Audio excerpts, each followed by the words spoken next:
지난 6월 강원특별법 2차 개정안이 시행되면서 규제에 가로막혀온 개발 사업에 숨통이 트였습니다. 하지만 2차 개정 당시 산업 관련 특례는 빠졌었는데요. 3차 개정안이 발의됐지만 본격적인 논의 없이 해를 넘기게 됐습니다. 정승환 기자입니다. 강원특별자치도는 지난해 6월 11일 150만 강원도민들의 염원 속에 출범했습니다.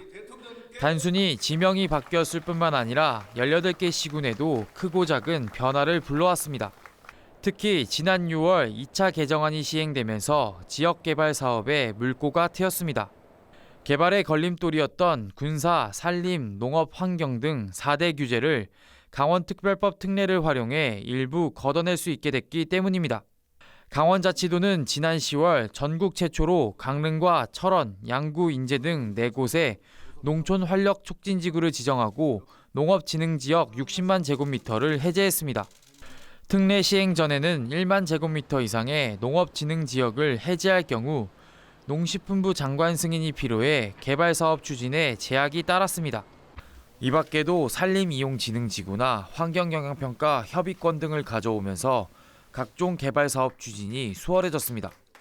아쉬운 점도 많습니다. 2차 개정 당시 제출한 법조항은 137개였지만 실제 담긴 건 60% 수준에 불과하기 때문입니다. 당시 국제학교나 강원과학기술원 설립 등 미래 글로벌 도시를 구체화하기 위한 특례는 정부 반대에 부딪혀 빠졌습니다.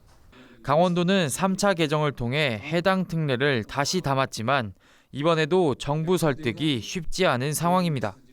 강원특별자치도법 개정안에 관해서 정부가 여러 가지 의견을 냈는데 앞으로도 정부는 좀 더 폭넓은 권한 이양을 통해서 강특법이 정상궤도에 오를 수 있도록 적극 협력해 주기를 바라고, 여기에 12.3 계엄 사태 이후 전국 혼란이 계속되면서 올해 법안 처리는 물 건너간 상태입니다. 강원도는 국회 상황을 예의주시하며 대응한다는 계획이지만 전국 안정화까지는 상당한 시간이 필요해 보여 3차 개정 논의도 무기한 연기될 전망입니다. 헬로티비 뉴스 정승환입니다.